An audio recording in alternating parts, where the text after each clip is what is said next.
Hello, ẹ káàárọ̀, ẹ káàsán, ẹ káalẹ́ o, lágbolé fraka. Lágbolé fàmí ìfà ẹ́, òun la máa tún bọ́ sí yìí o. Eléyìí tún gbẹnu tán o.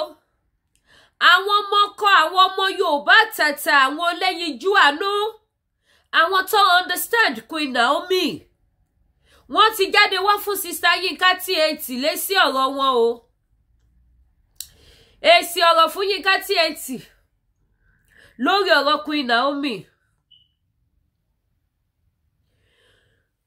Ọ̀rọ̀ náà lágbára. Ọ̀rọ̀ náà lágbára. Ó pọ̀.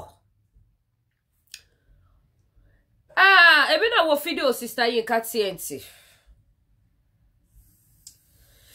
Mo wá wò wípé ṣé kí n sọ wípé ara wọn ló ta Sister Yinka TNT ni àbí kí ni ká pè tí Sister Yinka TNT fi lè ṣe báyìí para tó tó yìí lórí ọ̀rọ̀ Queen Naomi. Gbogbo wa lábíamọ. Ọ̀dájú abíamọ nìkan ló máa lóun gbọ́ ìṣẹ̀lẹ̀ tó ṣẹlẹ̀ omi ò bọ́ lójú òun. Ọ̀dájú abíamọ nìkan ló máa lóun gbọ́ nǹkan tó ṣẹlẹ̀ yìí kò dùn òun.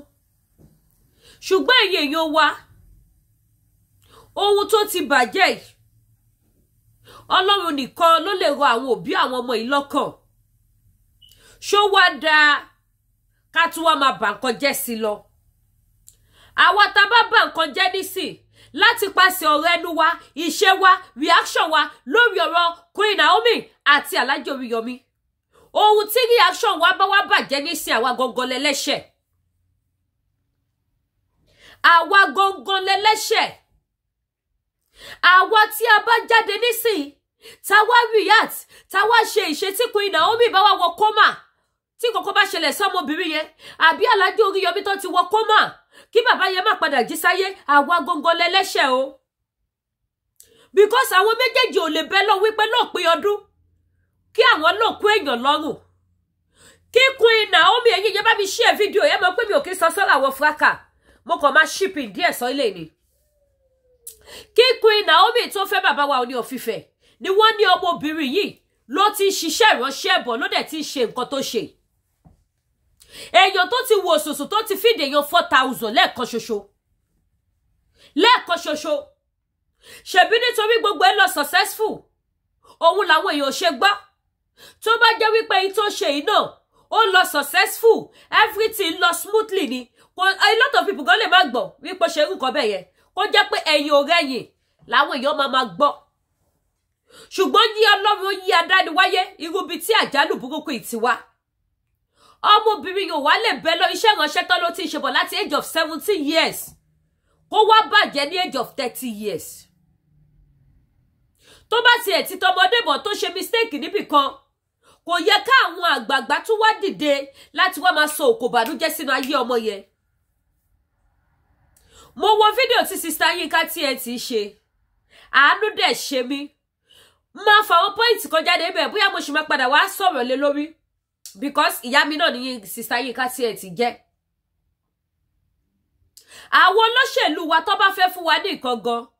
Wípé yá o ẹ̀yin èèyàn, gọ́fúnà kan fẹ́ fún yín ní nǹkan o, sẹ́nítọ̀ fẹ́ fún yín ní nǹkan o. Irú ibi tí Queen Naomi kó àwọn ọmọ lọ yẹn, ibẹ̀ náà ló máa ń kó wọn lọ. Kì í ṣe pé máa lọ gba special hall. Irú bí tí Queen Naomi tó pe ìpè àjọjẹ sí ibẹ̀ náà lọ máa lọ. Irú bẹ̀dẹ̀ lọ́mọbìnrin tí ń lò láti àìmọye ọdún kó tó fẹ́ kábíyèsí ló ti ń ṣe. Ó dẹ̀ fẹ́ kábíyèsí tó tún ṣe. Ó tún kúrò lé kábíyèsí ó tún ṣe. Ẹ jẹ́ ká gbóríyè fẹ́ni re onínúure ọlọ́kàn re. Because owó ogun ẹ̀ ló ná. Kò gbégbá charity kan wá máa dáwọ́ sí charity ẹ̀ kó lè fi help àwọn èèyàn kò gbé wá sórí social media. Ẹ bá mi share o. Sister Yinka TNT, I was so surprised, mami. Ẹ má bínú o, ìyá mi lẹ jẹ́ o, but ó dùn mí. Wípé statement yẹn lè jáde lẹ́nu yín wípé ẹ̀yin èèyàn bó ṣe máa gbé fídíò yẹn wá máa analyze ẹ subscribe kẹ́ follow yìí page wa kẹ́ tọ́ notification bell. Àmọ́ wá analyze ó kàn pé Sister Yinka burú gan. Táì tí ẹ bá níyàn sílẹ̀ yóò nímọ̀ kọ́ bá dẹ̀ lọ follow ẹ̀ ní strike. Tó lu ẹ bá lọ play video wọn. If not so, mi bá play ẹ̀ kí wọ́n máa analyze ẹ̀ one by one. Wọ́n ti fún mi ní kinní rí lórí Facebook ní Sister Yinka TNT pẹ̀lú mo ṣe like wọn tó bí mo ṣe like wọn tó wọ́n ti ṣe fún mi rí mi ò dẹ̀ ti torí ẹ̀ lọ bá wọn kí ibẹ̀ wọ́n pé ẹ wá ẹ bá mi gbé strike ikú mo filẹ̀ ni ìyẹn ò dẹ̀ stop mi láti má nífẹ̀ẹ́ wọn I just love her naturally kì í ṣe for any other thing gbogbo àwọn àgbààgbà speaker yẹn I love them now ibẹ̀ yẹn kọ́ là ń lọ ẹ wá sọ statement kan Sister Yinka TNT ẹni pé ohun tó mú Queen Naomi tó ń bọ́ èèyàn 4,000 5,000 á jẹ́ wípé wọ́n ti ń pa èèyàn ní program ẹ̀ tipẹ́tipẹ́ kí ni ẹ wà lórí social media o wípé ó ti pẹ́ tí Queen Naomi ti ń pààyàn Ọlọ́run kò fi eléyìí tú láṣìírí ni statement yẹn pẹ̀lú nǹkan tó wà nílẹ̀ tó bá gbọ́ kílẹ̀ wọ́n pọ́ máa ṣẹlẹ̀ sí ẹ tún wá ní ṣé ó lè gbé Tadéníkáwò lọ síbẹ̀ ìyá àti bàbá Tadéníkáwò ìjọba Nàìjíríà ò fìyà jẹ wọ́n àwọn tó ń fìyà jẹ ìjọba ló jẹ́ káwọn èèyàn máa lọ sí irú bíbẹ̀ yẹn ìjọba Nàìjíríà ní ìṣẹ̀bẹ̀ yìí náà kàmpẹ́ fọlọ́ṣẹ̀lú kásò tọrọ ìjọba Nàìjíríà ló sọ àwọn èèyàn dẹni tó lọ síbẹ̀ yẹn ìjọba Nàìjíríà ló bà ayé àwọn èèyàn jẹ́ ìjọba Nàìjíríà ló pa àwọn èèyàn kì í ṣe Tadéníkáwò kì í ṣe ìyá ẹ̀ kì í ṣe Oríyọmí Hamzat kì í ṣe àwọn méjèèta why put mentioning that innocent boy ní pé ṣé wọ́n lè gbé Tadéníkáwò lọ síbẹ̀ àbí tówó ti jẹ́ ọmọba ṣẹ́yìn ti ọmọ yẹn tẹ́lẹ̀ because mo farabalẹ̀ mo rí ìdíyẹ Sister Yinka TNT tẹ́ bá ti níyàn sínú ẹ̀ ní sọ anything ó dijọ́ tí òṣùwọ̀n ẹni yẹn bá kún fáráyé lẹ́yìn náà máa wá gbà sí fún dáadáa kí ni Queen Naomi ṣe fún yín kí ló ṣe fún yín kí lẹ́ṣẹ̀ tó ṣẹ̀yìn kí ló ṣe ọ̀rọ̀ yẹn pọ̀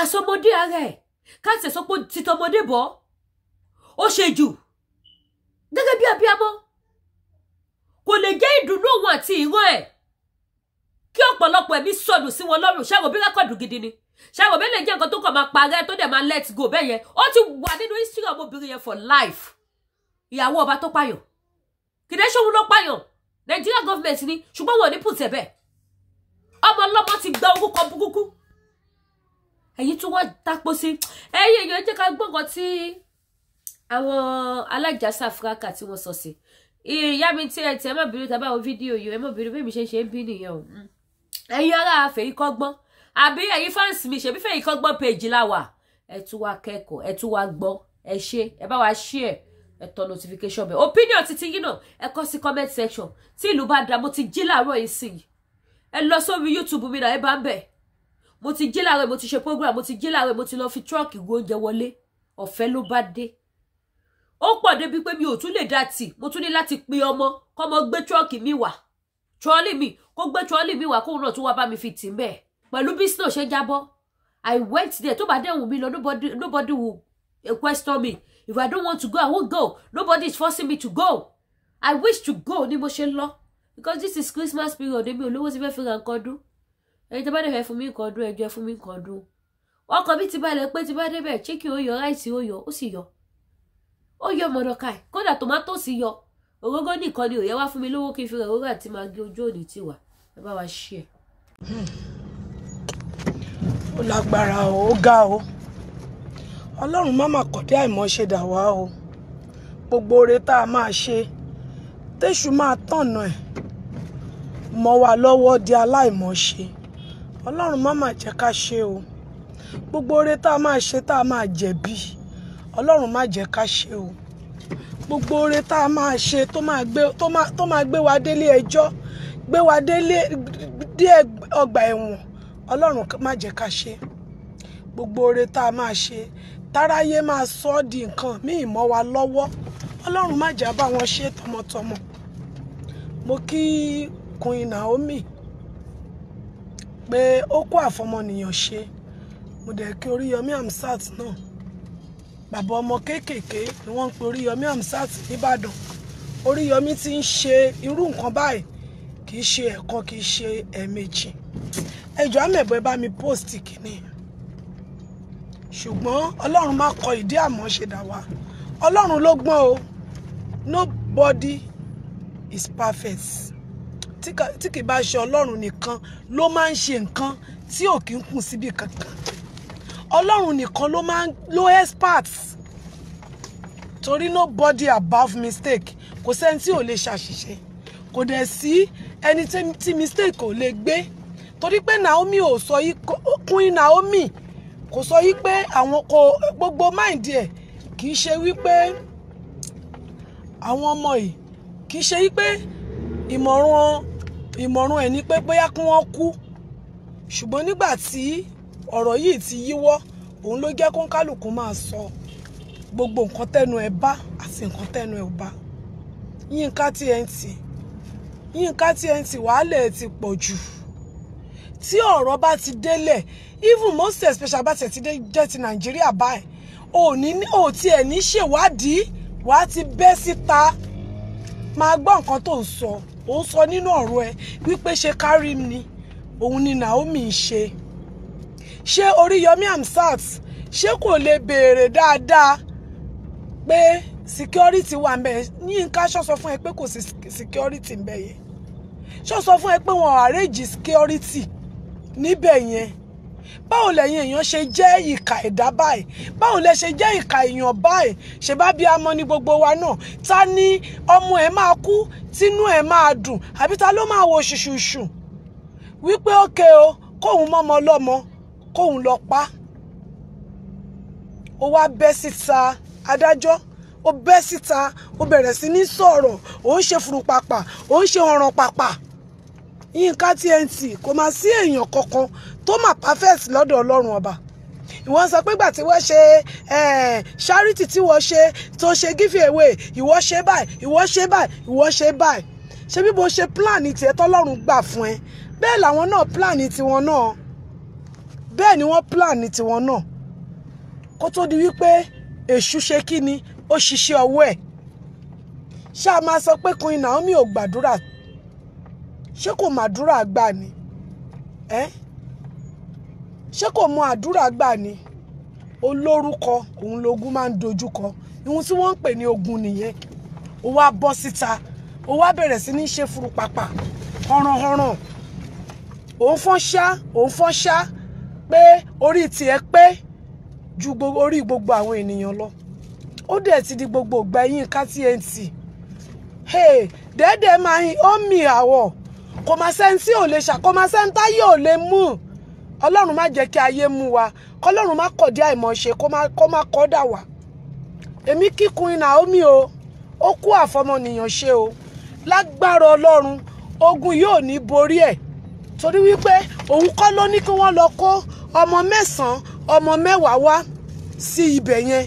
And again, bẹ́ẹ̀ náà látún rí àwọn èèyàn tí wọ́n ń bọ̀ ń bẹ̀, àwọn tó ń lo mọ́tò. Ṣé wọ́n fi ìwé pe àwọn tó ń lo mọ́tò? Àwọn míì kọ́ ọmọ sínú mọ́tò, ọmọ 4, ọmọ 5, wọ́n kó wọn wá síbẹ̀ yẹn. Yínká TNT ṣó expert jọ lọ́rùn lọ ni? Ṣó o gbọ́n jọ lọ́rùn lọ ni? O gbọ́n jọ lọ́rùn lọ.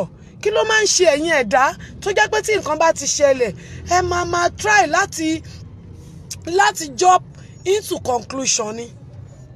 Ìwọ dẹ̀ tí yá ń dá wọn lẹ́bi, ó dẹ̀ tí yá ń dá wọn lẹ́bi. Ẹ sọ̀rọ̀ nípa greediness. Níbi tí àwọn ọmọ Arise tó gba kinní yẹn tó gbà mọ́ wọn lọ́wọ́. Ṣé ìdùnnú Queen Naomi ni? Ọlọ́run á dá kálukú lẹ́jọ́ bó bá ṣe tọ́ àti bó bá ṣe yẹ. Gbogbo ẹ̀yin haters, gbogbo àrà tó bá wùn yín, kọ́ tó bá wùn yín ni kẹ́ máa fẹnu yín sọ. Torí ẹni tí ò tí ì kú, òun náà máa tí ì bọ́ nínú ìṣòro. Ọlọ́run ní já rí ìṣòro tó ju ẹ̀mí wa lọ. Àwa gbà ládùúrà fún gbogbo àwọn ọmọ tí ìṣẹ̀lẹ̀ yẹn ṣẹlẹ̀ sí, tí wọ́n bá ìṣẹ̀lẹ̀ yẹn lọ. Ọlọ́run á bá wa rọ́ gbogbo àwọn òbí wọn lójú lágbára Ọlọ́run. Láburú ò ní ṣẹlẹ̀ sí gbogbo wa. Àwọn ọmọ tó dẹ̀ wà lọ hospital náà lágbára Ọlọ́run. Ọlọ́run á fún wọn ní ìwòsàn tó péye lórúkọ Jésù. Ní ṣoore ṣe o. Gbogbo oore tá a máa ṣe tẹ́ni tí ò gbọ́n tó wa tí yóò máa wá dá wa lẹ́bi, Ọlọ́run ò ní jẹ́ ká ṣe. Yínká TNT àánú ẹ̀ dẹ̀ ṣe mí. Ó burú gan o. Ó burú o Yínká TNT o. You are very wicked. You are too wicked. You are too wicked. Ẹnu ẹ ó ti gba ọ̀rọ̀ jù. Wàá máa rẹ́nu pépépé Ṣèyí Mákindé kinní kan. Ṣé gọ́vnà gan máa lajú ẹ̀ sílẹ̀ káwọn ọmọ máa kú nínú ìlú ẹ̀ tó wà? Ṣé orúkọ tó dára nìyẹn? ṣórúkọ tó dára nìyẹn Yínká TNT. Ó ti bẹ̀rẹ̀ sí ní ìwọ ti wá dàbí Ọlọ́run tó mọ̀rọ̀ sọ. Ìwọ ti dàbí Ọlọ́run tó gbọ́n ju gbogbo ayé lọ. Ìwọ ti dàbí Ọlọ́run tó jẹ́ wípé àṣekàn mákùn ni. Ó ti dà bẹ́ẹ̀. Ìwọ ènìyàn lásán lásán. Èrùpẹ̀ lásán lásán tó ń dá ọmọ ẹgbẹ́ ẹ̀ lẹ́bi. Ṣé ìdùnnú inú wọn ni? Ṣé nǹkan tí wọ́n plan ṣóhun ni wọ́n rí yẹn, ṣóhun ni wọ́n bá yẹn? Ọlọ́run á dé ẹlẹ́jọ́, gbogbo ọ̀rọ̀ tó sọ tó bá yẹ pé bó ṣe rí nìyẹn, Ọlọ́run á pín yìí tó jẹ́ tiẹ̀ náà, á pín kan ẹ̀ lọ́jọ́kọ́jọ́. Nǹka olókólóbò olórí burúkú tí nǹkan bá ti ṣẹlẹ̀ báyìí ó máa bẹ́ ta ni. Àfi bí ipò òun nìkan ló wà lórí Facebook. A máa sọ̀rọ̀ ní pẹ́rẹ́pẹ́pẹ́pẹ́pẹ́pẹ́ bí ipò òun nìkan ló mọ̀rọ̀ sọ. Ṣé o ti listen? Ṣé wọ́n ti ṣèwádìí? O ti ṣèwádìí, o ti rí pé kò sí security, kò sí nǹkan ńbẹ̀. Ìwọ máa já àràbùkà yìí. Ẹlẹ́jọ́ òṣì burúkú. Ó ti bẹ̀rẹ̀ sí ní jump into conclusion. Ó ti ń bú Naomi. Ó ń ṣe kárí nini. Ó ń ṣe kinní kan ni. Orí pórí ẹ ti burú. Ìwọ Yínká kọjá ti jàtí eléyín bí eyín ejò. Olórí burúkú, olórí parẹ́. Bẹ́ẹ̀ náà ni nǹkan kan ṣẹlẹ̀ lọ́jọ́ yẹn ló ti sáré jáde fún Oríyọmí Hamzat. Abẹ́ síta ni. Àfi bí ipò òun ló kọ́kọ́ bẹ̀rẹ̀ blogging lórí bíbáyìí. Àfi bí ipò òun nìkan ni. Màmá wà ńbẹ̀ yẹn, màmá ò tí jáde. Yesabod ò jáde. Gbogbo àwọn blogger tó kún, everybody ṣì ń observe pé kí ló ṣẹlẹ̀ gangan kó tó sọ̀rọ̀. Kò tí ì mọ nǹkan tó ṣẹlẹ̀. Kò tí ì gbọ́ news, kò tí ì wádìí. Wádìí bóyá sójà wà ńbẹ̀ ò kíní. Ìwọ woman yìí, Ọlọ́run ló máa dé ẹlẹ́jọ́ tó bá tó àtèyí tó bá yẹ. Ìwọ kan rádaràda jákujàku yìí. Ẹranko burúkú. Ti bẹ̀rẹ̀ sí ní sọ̀rọ̀, ó ti ń pariwo, ó ti ń dá gọ́vnà lẹ́bi, ó ń dá kí lórúkọ ẹ̀ lẹ́bi. Ṣé àwọn yẹn lè wo ṣùṣùṣù pé kí àwọn ọmọ yẹn máa kú? Àbí àwọn security gan tó wà ńbẹ̀? Àbí ìwọ gan ò gbé Nàìjíríà kó tó lọ sí UK? Ò gbé Nàìjíríà kó tó lọ sí UK? Ẹ fẹ́ fi nǹkan UK, ẹ fẹ́ fi compare Nàìjíríà tá ń gbàdúrà wípé kí Ọlọ́run jẹ́ kí gbogbo wa, kọ́lọ́run bá wa tún ṣe, kí gbogbo wa nífọ̀kànbalẹ̀ ńbẹ̀. Olórí burúkú yín UK yín tẹ́ wà, ẹ fẹ́ máa fi compare Nàìjíríà. Ẹ fẹ́ máa fi compare Nàìjíríà. Ṣé ẹ fẹ́ máa fi compare Nàìjíríà? Àbí give away gan tí wọ́n gan wá ṣe ní Nàìjíríà, ṣé o lè ṣerú ẹ̀ ní UK? Ṣé o lè ṣerú ẹ̀ ní UK?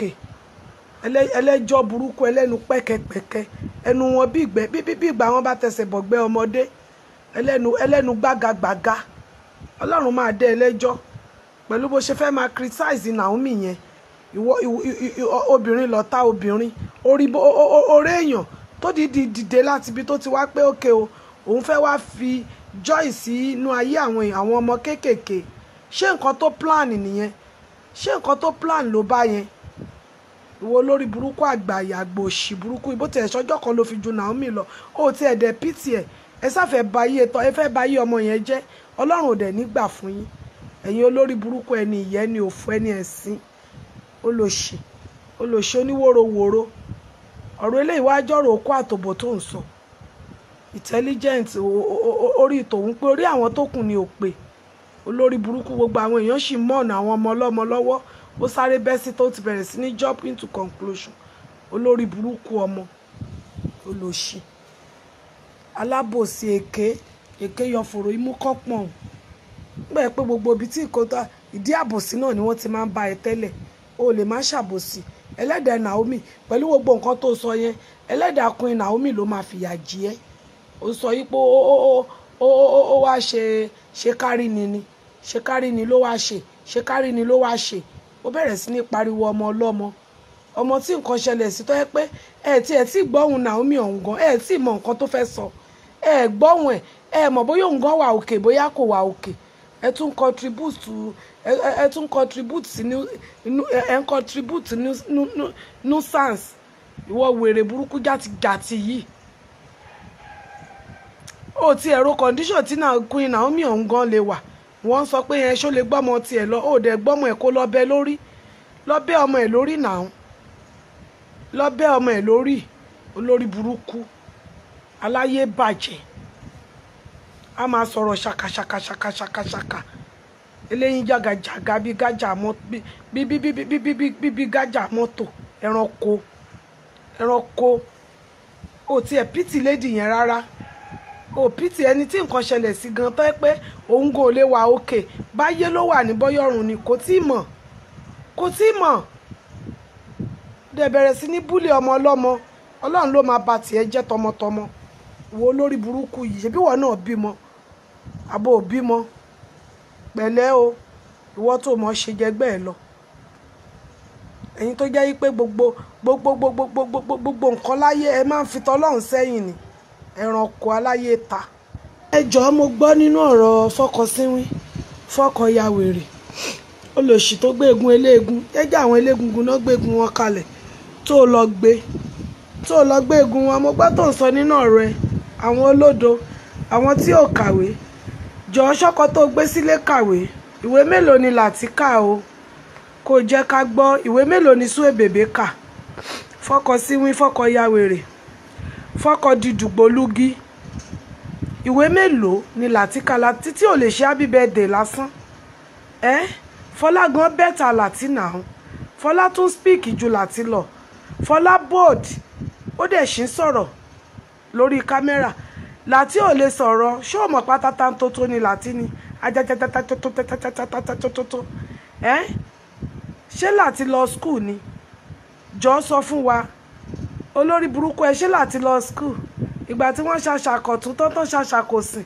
èbí ṣàkúṣà tó kù ńlẹ̀ ló lọ gbé ìṣàkúṣà tó kù ńlẹ̀ òun ló gbé náà ìṣàkúṣà tó kù ńlẹ̀ ni kò yẹ báyẹn oníwẹ́dìn sáré pẹgbẹ́ yé láti kàwé jọba wa gbé láti jáde ibi tí láti bá school tí láti bá lọ bá wa gbé jáde gbé secondary school láti jáde gbé primary school láti jáde kó dẹ̀ gbé yunifásitì tí láti lọ kó o gbé jáde àlópònú ni ẹ ó kàn ń lanu atẹ́gùn kan ó kàn ń jáde lẹ́nu ẹni o ò lójú tì ó yẹ kó o fọwọ́ bojú ni o ò dẹ̀ lè fọwọ́ bojú torí àṣà ọmọ ni ẹ aṣọ ọmọ ò kì í lójú tì àṣà ni ẹ àṣà burúkú yàtúrας àṣà ni ẹni tó bá ti rẹ́ ti máa mọ̀ wípé àṣà ni ẹ kò yẹ báyẹn àṣà ni ẹ náà Fọlá olódo ni wọ́n kéèyàn bá bímọ kéèyàn kó fún ní education ṣé wọ́n fún láti ní education tó fi lọ bẹ́ẹ̀ mọ́ láti ṣé wọ́n fún láti ní education ṣé láti ní education ṣé láti onírùngbọ̀n yẹwu kẹbí ìrùngbọ̀n ewúrẹ́ ṣó ní education olórí burúkú ìwọ náà kẹ̀dẹ̀rẹ́ ó ti bá gbogbo òbó ẹ jẹ́ òòrè èèyàn fi ẹ mọ́ àwọn èèyàn ń sá lọ fún ẹ nítorí wèrè ní ẹ dùgbòlugi ní ẹ yàgò fún gbogbo ọkùnrin ló ń sá fún ẹ ìgbà tó rí páyé ẹ fẹ́ ta mọ́lẹ̀ òun ló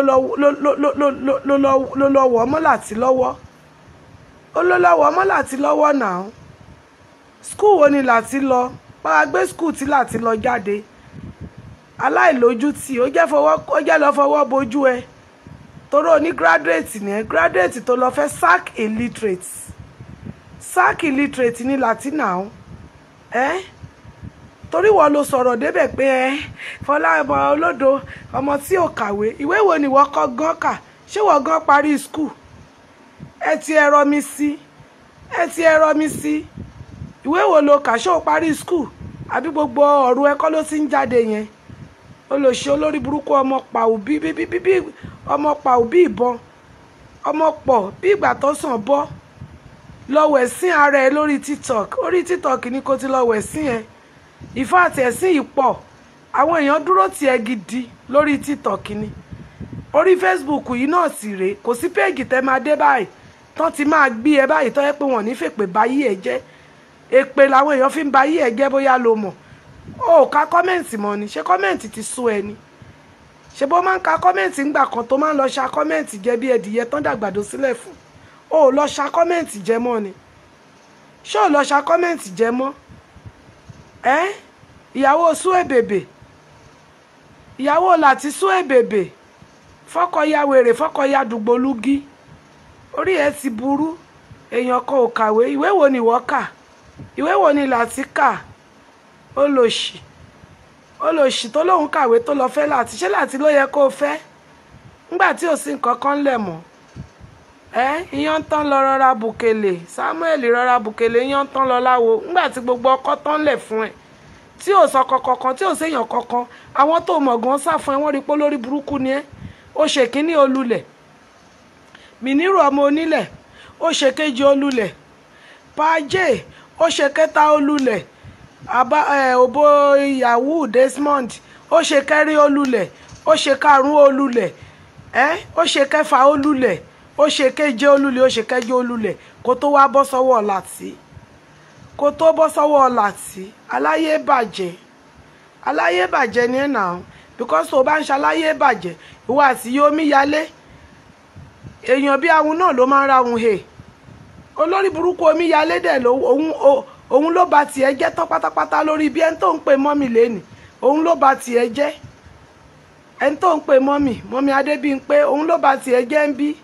Olórí burúkú ẹ bígbà tí Adébímpé rí pé ó padà sí ọ̀dọ̀ olọ́bàyà Ẹsábọ́ọ̀dù, èbígbà yẹn l'Adébímpé padà, àbígbà yẹn kọ́ ló ń dun Adébímpé, àbí gbogbo ọ̀rọ̀ yín èwo ló ṣẹ̀yìn wá ń bẹ̀? Èwo ló ṣẹ̀yìn wá ń bẹ̀? Move on, Fọlá ti move on. Kò yí ẹ get out, gbogbo èèyàn ló ti sọ ẹ́ dá láṣejù, gbogbo ọrùn ẹ ló ti bàjẹ́, o ò ráyè tọ́jú ara ẹ. Ó dẹ̀ pé powder foundation tó bá kùn lálẹ́ gan bóyá ló ń fọ láàárọ̀, ó dẹ̀ pé bó ṣe máa ń sùn nìyẹn. Aláṣọ kan kéèyàn máa wọ aṣọ ẹyọ kan ṣe show iye olówó tó ga nínú ayé tí wọ́n jọ ń complete àti Dangote, inú ẹ ti bu òróòrùn sa, inú ẹ ó bu òróòrùn sa. Jọkọgbà olè, bí Fọlá ò ṣe kàwé tó bẹ́ẹ̀ kọ́ ló ṣe lọ gba ọkọ ẹ̀. Ó rí pé Fọlá ò kàwé kó tó lọ gbọ́kọ ẹni tí ò kàwé. Òpònú tó ń sọ̀rọ̀ tí ò mọ̀rọ̀ tí ò mèsì ọ̀rọ̀, ó mèsì ọ̀rọ̀ èpè lásán ló máa ń ṣe ẹ̀. Tó bá yẹ pé ó mèsì ọ̀rọ̀ ni ó máa ní àwọn ọ̀rọ̀ kan tó máa jáde lẹ́nu ẹ. Ó ní wọ́n máa dó wọn mọ́jú òṣèjẹ́ kan dó wọn, ìbọn ti bòbò tiẹ̀ náà jẹ́. Ìwọ náà mọ iye okó, ṣó lè ka iye okó tó ti wọnú òbò ẹ. Olóòkì ń ṣaṣẹ́wó, aṣẹ́wó tó ṣe lọ kí lórúkọ ẹ̀ ń kọ́, aṣẹ́wó tó ṣe lọ síbi tó ti lọ jí góòdì, ṣé wọn bá ẹ̀sùn bẹ́ẹ̀? Òbó ìyàwó ò bẹ sùn, Pàjẹ́ ò bẹ sùn, Mìnírù ọmọ onílé ò bá ẹ sùn. Tó lóòkì tó bá wá fẹ́ jáṣẹ́wó ńkọ́, okó mélòó ló fẹ́ dó nínú ayé ẹ? Tó bá fẹ́ jáṣẹ́wó ńkọ́, kó tó wá rò òpin sọ́dọ̀ Láti Suebebe, kó tó wá rò òpin. Olórí burúkú ẹ ó padà ṣóúnjẹ jẹ, ó padà ṣómímu náà ni, ó padà mú bọ́ ni. Tán bá ń sọ pé ó mú bọ́ ni, ó mú bọ́. Gbogbo eléyìí tó ṣe yẹn ó kàn ń ṣe fẹ́lẹ́ dá ẹ ni, ó kàn ń ṣe fẹ́lẹ́ dá ẹ ni. Kò sí nǹkan tí Fọlá fẹ́ fi Láti ṣe. Láti ti kúrò ní sẹ́ẹ̀tì Fọlá ti ga nínú ayé ju Láti lọ. Kò yẹ báyẹn, ọmọ ti gbéra tán. Máa jẹ Láti ẹ, jẹ́ kó jẹ́ torí tegungun kó mú mi sí. Kò yẹ báyẹn, wọ́n ti yọ̀ǹda ẹ̀ fún ẹ. Ẹni tó bá ti fárúgbó kọ́yìn ni ó kàn pọ̀ sí. Àtòkù àti ààyè Láti ọwọ́ ẹ ló wà, ara tó bá wọn ẹni kó fi dá. Kò yẹ báyẹn, torí gbogbo ọkùnrin tó bá ti jó lójú kòkòrò ọ̀lẹ, aláìníṣẹ́ lápá, aláìlè ṣiṣẹ́, ohun tójú wọn máa ń rí lójú ẹ̀ ń rí yẹn. Pẹ̀lẹ́ o, Wọlé Ṣóyínká tó kàwé tí gbogbo ayé ò kàrí. Ìwọ tó kàwé gan ṣó jẹ́ ní tó kàwé ni. Àwọn ọ̀rọ̀ tó ń jáde lẹ́nu ẹ̀ gan ṣójọ́ ọ̀rọ̀ ẹni tó lọ sí school ni. Ọ̀dẹ̀ burúkú. Mo kí gbogbo àwa tí à ń gbọ́ mi ní àkókò pẹ̀lú àkókò tí a wà. Mo kí gbogbo wa o. Àdẹ̀kú bó ṣe ń lọ.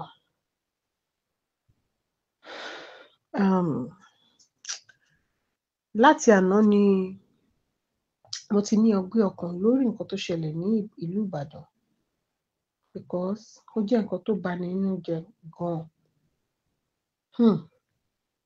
Ó jẹ́ nǹkan tó jẹ́ pé ó ṣe kí ni, ó bani nínú jẹ́ gan-an. Ọ̀pọ̀lọpọ̀ nǹkan tó ṣẹlẹ̀ ní Ìbàdàn yìí ó wá jẹ́ kí n máa ronú, kí n ronú jinlẹ̀, kí n rò títí, kí n ro gbogbo bó ṣe ń lọ.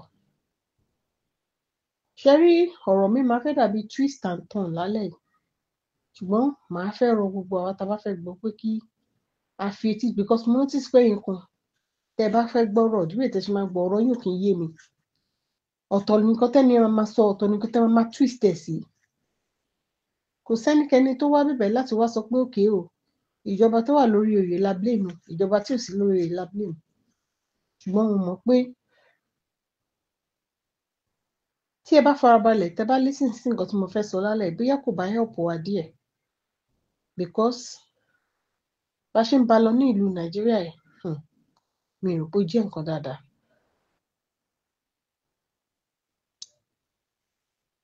Now Christmas party or bóyá ká sọ pé wọ́n fẹ́ dun àwọn ọmọ nínú nípa òpin ọdún àti gbogbo pọ̀pọ̀ ṣìṣì ọdún wọ́n dẹ̀ ní káwọn ọmọ yẹn wá èmi ò lérò pé ẹni tí ó organize yẹ wọ́n fi sí èjì pé wọ́n máa lose ọmọ kan ambulance ta sí more than 30 or bóyá 30 tí wọ́n lose ṣùgbọ́n gbogbo wa nísìn ìjọba wa àwọn àbí tó máa gbé sí àwọn tó organize ẹ̀ àwọn àbí tó máa gbé sí àwọn tó sọmọ nù àwọn àbí tó máa gbé sí àwọn tó ṣokùnfà bí àwọn ọmọ yẹn ṣe nù àwọn àbí tó máa gbé sí ṣùgbọ́n gbogbo wa lè agree pẹ̀lú mi wẹ́dà ìjọba ni o wẹ́dà ẹni tó sọmọ nù ni o wẹ́dà ẹni tó wà lára àwọn tó ti àwọn ọmọ tó ṣubú lé wọn lórí ni o wẹ́dà àwọn tó organize party ni o wẹ́dà àwọn àgbàlagbà tó lọ síbẹ̀ àti àwa tí à ń rí tá à ń sọ̀rọ̀ gbogbo wa máa agree pẹ̀lú mi pé ebi wà nílẹ̀ yìí àwọn kan tún máa wá argue pé ṣébi nìkan ló ń kọ̀sẹ̀ ní ṣùgbọ́n àwọn èèyàn máa ń lọ sí àwọn event míì tí stampede máa ń wà mo fẹ́ kó yé yín nípa àwọn event míì tí stampede máa ń wà yẹn tí ò kí ń ṣogun tí ò kí ń ṣe bóyá ogun kan bẹ́ sílẹ̀ níbì kan mo fẹ́ draw yín pé ayé àwọn ọmọ tó wà níbẹ̀ yẹn wọn lè wà níbi tí stampede máa ti ń ṣẹlẹ̀ láì kí n ṣe pé bóyá natural disaster kan ṣẹlẹ̀ tàbí ogun this is a planned party ṣùgbọ́n unfortunately nǹkan yọkan tí gbogbo wa ń fi ojú di ọ̀ tí a sọ̀rọ̀ nípẹ̀ whether government tàbí non-government tàbí organizer ni pé kí ni ó ṣokùnfà ebi ni o ebi àìní ebi tá bá wá dákẹ́ tara wa ti bá wa dákẹ́ already tá bá ń wò pé a fẹ́ sọ̀rọ̀ kó má sọ pé àwa lẹ́nu wa gbọ́rọ̀ ṣé bá ṣe máa bá lọ nìyí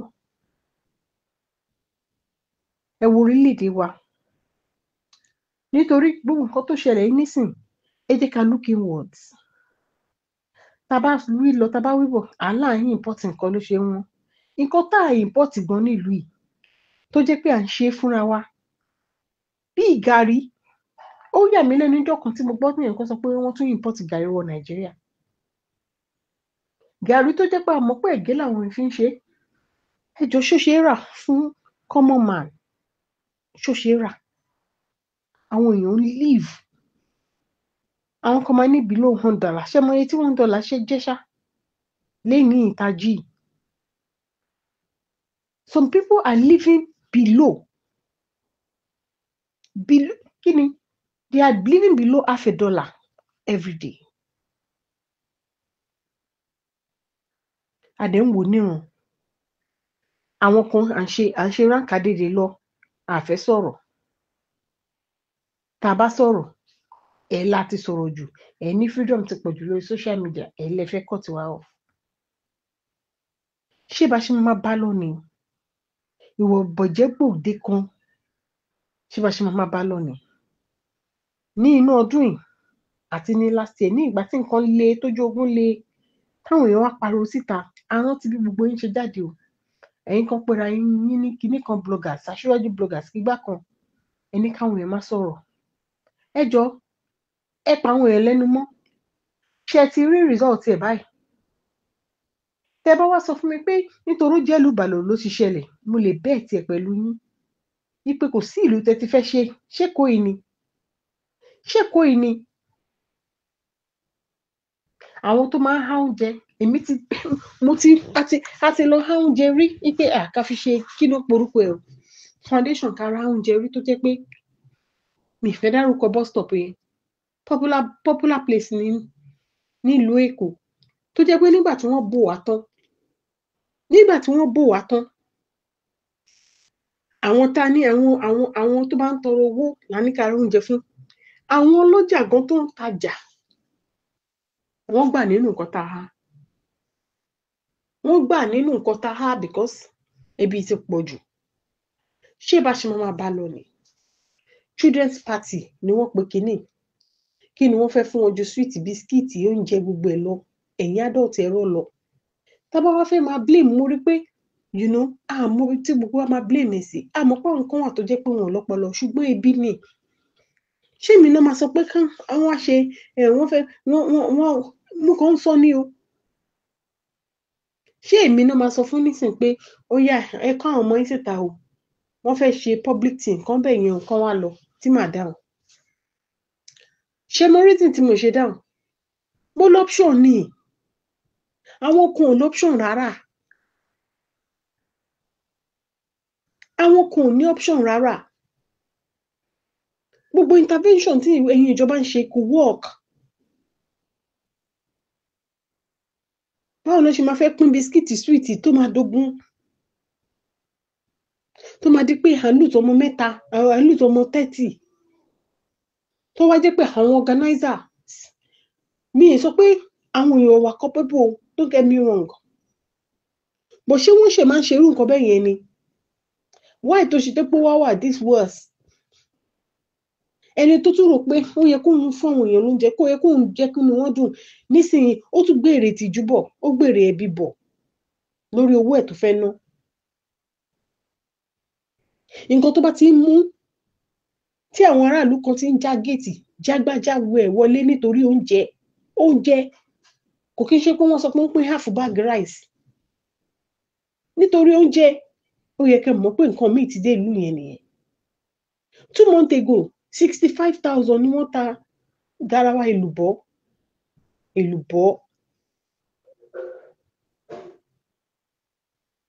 ike gàrí is 3,000 naira ẹ sọ fún mi ẹ sọ pé ẹ sọ̀rọ̀ minimum wage fine ṣé everybody ló ń ṣiṣẹ́ ìjọba ni ìlú tí graduate ti ń gba 20,000 30,000 naira lówó oṣù owó tí ò jẹun fún 1 week ṣé mo yẹ tí wọ́n tó òróró báyìí nísìn bọ́tù kan 3,000 bọ́tù òróró kan 3,000 5 litres of òróró is between 20 and 22,000 naira báwo làwọn èèyàn ṣe fẹ́ afford ẹ̀ epo ó ti wọ 2,000 ní bọ́tù kan èyí lè jẹ́ káwọn èèyàn máa ṣe rí mo jókòó mo rò títí àwọn kan mi ì sọ̀rọ̀ àwọn tó wà abroad tó ń ṣorí burúkú o àwọn kan tó kọ àwọn ọmọ tó kóra wọn sórí TikTok lénìí Nàìjíríà ti wá dé ìlú ó ti di ìlú tó jẹ́ pé àwọn èèyàn tó wá sọ àwọn ọmọ kéékèèké àwọn ọmọ tó ń ṣe ìbí lánàá ó ti sọ wọ́n di breadwinner àwọn tó ń ta ọjà ẹ máa ní wọn fẹ́ ṣe ẹni tó gbégbá ọjà nísìn ó yà mí lẹ́nu because mo wò ó nígbà téèyàn ń ta ọjà tó jẹ́ pé unit ọjà yẹn tàbí ṣẹyọ kan nígbà yẹn ó ń ta ní 20 naira ó dẹ̀ ń jẹ èrè tó bá máa fi ta bóyá kírètì kan tán lórí 20 naira yẹn ó lè jẹ 30 naira ó lè jẹ 50 naira lórí kírètì kan ó lè jẹ 100 naira lórí kírètì kan ó dẹ̀ lè ta kírètì yẹn 100 naira tó wá jẹ lórí kírètì kan ó lè ta 5,000 crates in a day 100 naira times 5,000 tó dẹ̀ jẹ́ pé kò ń ṣe nǹkan ẹyọ kan yẹn ló ń tà nínú ṣọ́ọ̀bẹ̀ táwọn èèyàn ti mọ̀ fún ẹ wá wò nísìn unit kan tó ń tà ní 20,000 àti 20 naira tó jẹ́ pé tó máa fi ta crate 5,000 ẹ̀yin náà bá mi ṣe náà that is to say tó bá ta 10 crates of nǹkan tó jèrè bóyá ẹ sọ pé 100 naira ló jẹ lórí crate kan ó ta 10 crates ẹ ti jẹ 1000 tó bá ta 1000 crates ẹ ó ti jẹ 10,000 naira tó bá ta 10,000 crates ẹ 5,000 crates ẹ ó ti jẹ èló ló jẹ ó ti jẹ 50,000 naira lérè ó dẹ̀ tarú nǹkan bẹ́ẹ̀ yẹn bóyá lọ́sẹ̀ kan láàrin ọ̀sẹ̀ kan ó ta 5,000 crates ó jẹ 50,000 naira tí ò dẹ̀ ń ṣe nǹkan ẹ̀kan ló ń tà ẹ wá imagine nísìnyí tó jẹ́ pé unity kìíní yẹn fúnra rẹ̀ from 20 naira wá di 200 naira tó bá wá ta crate nǹkan tó jẹ́ pé ẹyọkọ ẹ̀ single ẹyọkan ẹ̀ ó di 200 naira tó bá tà possibility pé o ò lè jẹ èrè 50 naira wà lórí ẹ̀ possibility pé tó bá jẹ èrè 100 naira lórí nǹkan tó ti di 200 naira per one láti 20 naira tó bá wá jẹ èrè 100 naira lórí ẹ̀ possibility wà pé o lè má ta 5,000 crates in 1 month ẹ̀yin ìjọba Nàìjíríà ẹ dẹ̀ fura pé nǹkan kan ti ṣe wá níwòye last year ṣe mo etí ráìsì jẹ àlùbọ́sà ẹyọkan wọ́n ti ń tẹ ẹyọkan 500 o wọ́n ta àlùbọ́sà ẹyọkan kínkínní chónkóló báyìí wọ́n ta ní 300 naira ẹyọkan wọ́n ta ẹyọkan ní 500 naira ẹ jọ ṣáwọn tó jẹ́ pé kátìwá sọ pé òkè àwọn the lowest because èmi ò understand ibi tẹ́tí rí statistics ní ìjọba Nàìjíríà the lowest wọ́n ra wọ́n gba bóyá ẹni yẹn bóyá bàbá ẹ̀ ó ń ṣe gateman níbì kan wọ́n dẹ̀ fún wọn ní 50,000 naira per month ká wá sọ pé òun tiẹ̀ wá bímọ púpọ̀ wọ́n bí ọmọ 2 sí 3 ká sọ pé wọn ká tiẹ̀ sọ pé òkè ká sọ pé òkè lórí 50,000 yẹn wọn ò bí ju ọmọ 2 lọ nígbà tó bá fi àlùbọ́sà 300 naira kan ṣe ọbẹ̀ pé ẹ manage pé kọ́bẹ̀ yẹn ṣá lẹ́nu tẹ́ fi ṣe ọbẹ̀ ṣe mo yá tátẹ́ra ṣe mo yẹ ẹran ṣe mo yẹ tí wọ́n ta chicken kílò chicken as of today is 5,000 níbo mi 5,500 níbo mi 6,000 turkey is about 8k báwo lè ṣe fẹ́ káwọn èèyàn survive ẹja táwọn èèyàn tún fi bínú jẹ ẹja tó cheap jù nísìn tó ò bá ní táú lọ́wọ́ ó lè jẹ ẹyin táwọn èèyàn tún fi style tún jẹ standard ẹyin tó jẹ́ pé tó bá tàbí ẹ bá sín tó kàn ṣe mistake fò jábọ́ nídìí ẹ̀ báyìí òun náà tàn 200 tó bá really fẹ́ jẹyin pé ó fẹ́ jẹyin ó fẹ́ rí kíní tó bá ní 300 naira per one ibo là ń bá lọ gan for somebody who is collecting 50,000 naira tó dẹ̀ jẹ́ pé ó gbọ́dọ̀ dá àjọ owó ilé nínú ẹ̀ á sanwó PSP á sanwó kíná burúkú ẹ̀ owó á sanwó ọlẹ́dẹ̀ wọ́n á rún oúnjẹ sílé tẹ̀ríkà ráìsì kan 1,500 1,400 níbo là ń bá lọ gangan náà ẹgbẹ́ embargo lórí importation of rice ní ìgbà tó yẹ kẹ́ ẹgbẹ́ embargo lè ẹ jẹ́ ká sọ̀rọ̀ síbi tọ́rọ̀ wà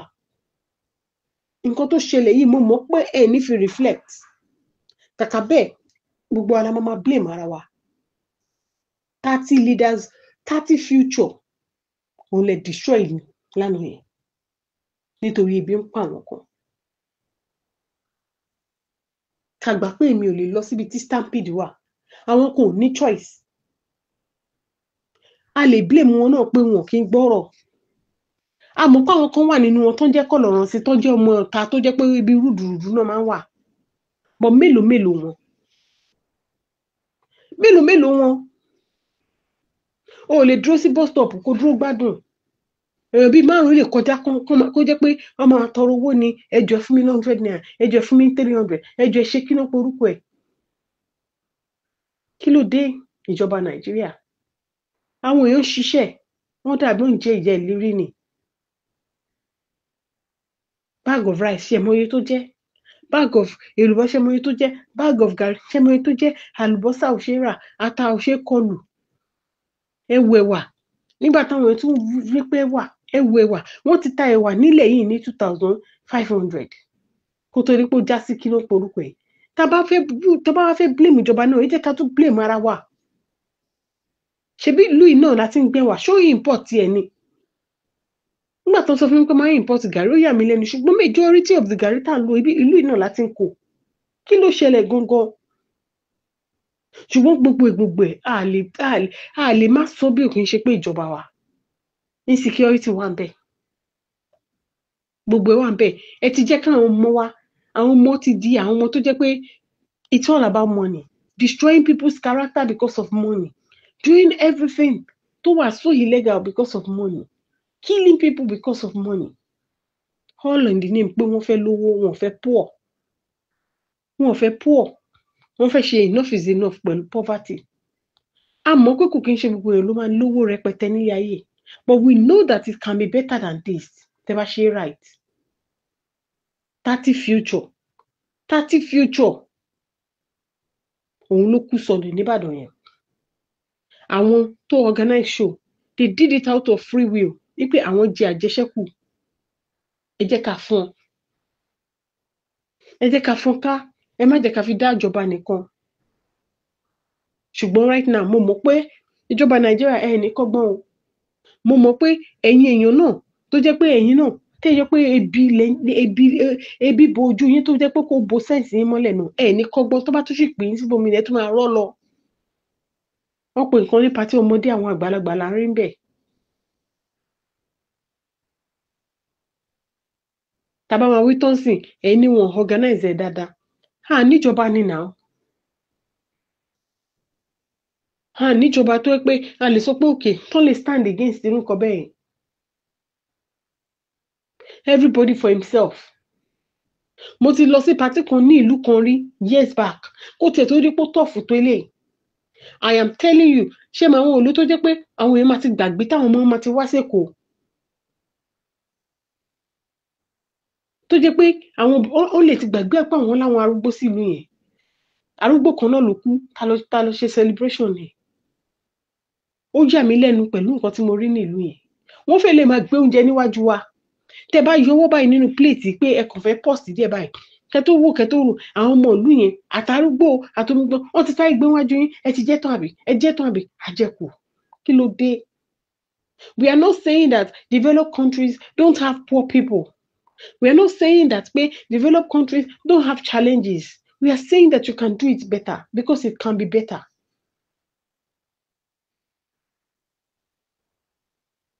tó bá fún yín ní 100,000 nísìn kẹtó ra any small thing ó ti tán kò ní wọ́ọ̀tì mọ́ àwọn èèyàn ti yáwó pa ẹ ti sọ wọn kan di onígbèsè ẹ ti sọ wọn kan di kí ni ó porúkọ ẹ̀ ṣé bá ṣe máa bá lọ nìyí ni ìjọba nàìjíríà ṣé bá ṣe máa bá lọ nìyí ṣé kò sọ solution sọ̀rọ̀ tó wà nílẹ̀ yìí ni ebi ń pa àwọn èèyàn ẹ̀ẹ́dẹ̀ fẹ́ káwọn èèyàn sọ̀rọ̀ ọba ńlá wà lára wọn o torí pé tó bá fẹ́ kíní yìí ó kàn mí lóminú ó wà lára wọn ìwọ ìyá àbàdàn wọn náà wà lára wọn gbogbo yín tẹ́ jáde ní gbogbo last year èyí tẹ́ ń pariwo ṣé bí ti pa yín nìyẹn woman kan náà nínú mọ́tò ẹ wà lára wọn ṣé ti rí bí tó ti ń dé báyìí that is just Ibadan which is almost like a city it's even a city Ibadan city go to the villages the more rural areas and go and see what is happening ọmọ ní kò sí èkó ebi lójú títì ẹ parọ́ èkó ebi ti wà òkú ebi ti wà ṣé bá ṣe máa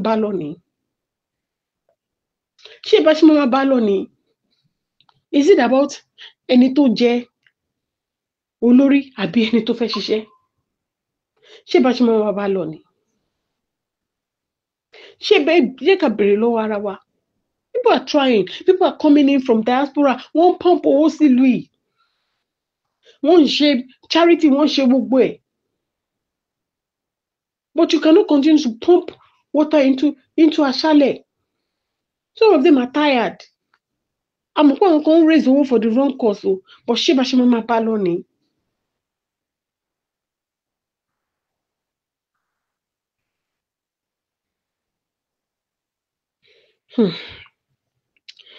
once again fún gbogbo àwọn ọmọ tí ó sọnù lánàá ní Ìbàdàn,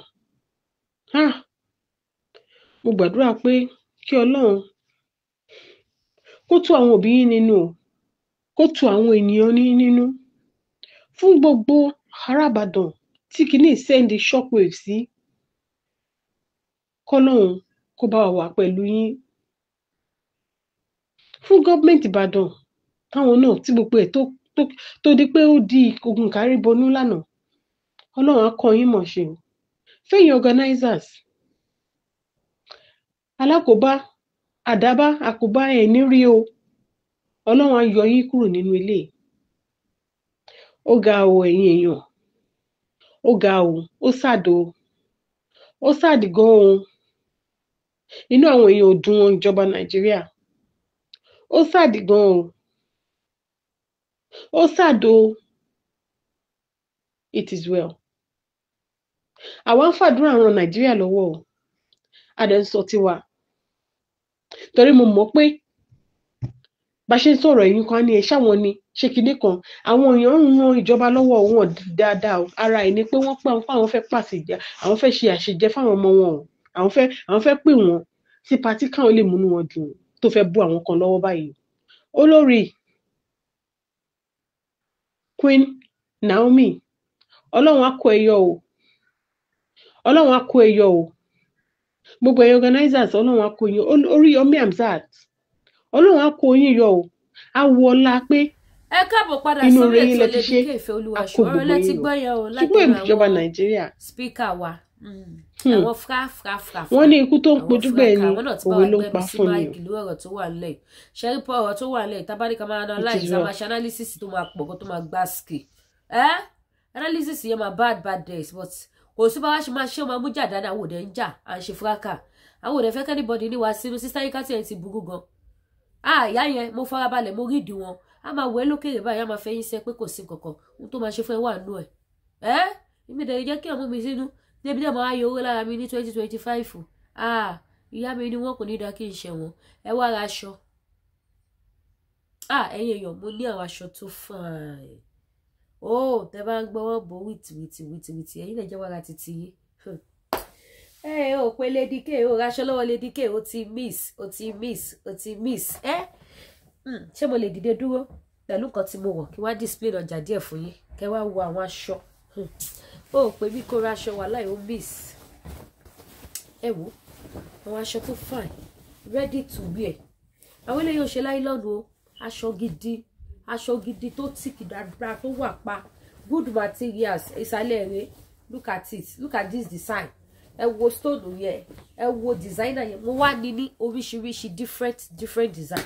Mo ní long, mo ní short. Ìyẹn 3/4 mo ní. Ẹ wo ọjà wà. Àwọn ọjà ti dé. Tọkùnrin náà wà mo láwọn aṣọ ọkùnrin o. Àwọn ọjà ti dé. Ẹ bá gbọ́ ti sọ̀kalẹ̀. Sí Hamilton ní Canada ó ti sọ̀kalẹ̀. Ṣòkòtò tí mo wọ̀ kéré. Mi ò dẹ̀ láì kí n máa ṣèdílé. Ó fẹ́ lọ wẹ̀ gan ni mo kàn ní sáré ṣe kí ni ọṣẹ gan ti wà lójú mo ti fọṣẹ pa ojú. N bá jáde lọ sí bá débẹ̀ máa ń láìkì kí n wẹ̀ mo ti fẹ́ sáré ṣe program yìí kí n ti wẹ̀ tí bá jáde lọ sí bá dé máa tún wẹ̀. Ẹ wo eléyìí sì mo ní lóríṣiríṣi òun ni ọdún yìí ó yẹ ready to wear má bá yín send express any country ẹ pè mí gbogbo yìí tẹ ní occasion tẹ fẹ́ lọ lẹ́yìn ọdún. Ẹ pè mí kẹ́ wá raṣọ eléyìí sì mo ní size by size ni Ankara gown ni àwọn style tó rẹ̀ ní sí ìsàlẹ̀ lélẹ̀ ṣẹ́ tí rí bó ṣe rí ó pọ̀ lóríṣiríṣi mo láwọn ṣòkòtò àtẹ̀wò mo ti láwọn long sleeve ẹ̀yin tẹ́ bá ní ìdáwọ́ aṣọ long sleeve tó gùn dápá mo ti ní wọn òun nìyí ṣòkòtò lélẹ̀ yìí long sleeve ni tòkí ẹ má bínú mi lè náwó sókè eléyìí báyìí sí yìí ó tún lóko tó máa ń pè yàtọ̀ sí pinafọ́ tó máa rán ṣòkòtò àtẹ̀wò papọ̀ yẹn òun lélẹ̀ ẹ fa ìgàn ó fa ìgàn ó ṣan gan ó ṣan size by size lélẹ̀ náà sí mo ní àwọn àkàrà gidi ni o nínú lákàrà gbẹ̀gbẹ̀ eléyìí náà báyìí sí look at this too ẹ wò long sleeve kan lélẹ̀ ṣẹtìrì very pretty ó ní wọn lóríṣiríṣi mo láwọn aṣọ gan ẹ rí pé mi ò tẹ̀ mú níbi àwọn ta hang rárá, àwọn ta tò aṣọ pọ̀ ó pọ̀ lóríṣiríṣi. Eléyìí náà sì mo ní different colour. Ṣòkòtò àtẹ̀wù ní ṣẹ́tí ṣòkòtò àtẹ̀wù mo ní different colour. Òun nìyí owó pọ́kúpọ́kú dẹ̀ ni mo ta. Àwọn èèyàn bá mi rajà ó tún bá mi túra. Gbogbo ẹ̀yin tẹ́ ti raṣọ lọ́wọ́ mi lẹ́ẹ̀mẹ́ta tẹ́ẹ̀tì ẹ̀wọ́wọ́ gbígbé ẹ̀ ní sọmọnù